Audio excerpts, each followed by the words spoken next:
Kasutnya adat fobia ko ialah alergi kepada segala nan babaun Minang dengan alasan nan kurang jalek. Mereka berpendapat, tidak cie nang kelok ada orang awak.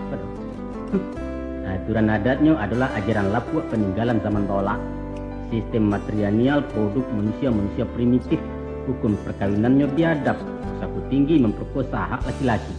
Upacara seremoninya batele-tele. Orang awak susah diatur, sombong, egois, usil, sampilik, dan lain sebagainya yang bersifat negatif. Hal-hal ikolah yang menyebabkan mereka malu jadi orang Minang. Di perantauan awak semua awak mengecek yo cara orang, walau lidah padang jaleh yo. Siapa bilang gua orang Padang? Tidak ada saja itu. Aku ni orang Indonesia ni. Oh, parah. Rumah ranggayang lah runtuh di kampung. Di tempat patuh yang baru tahu.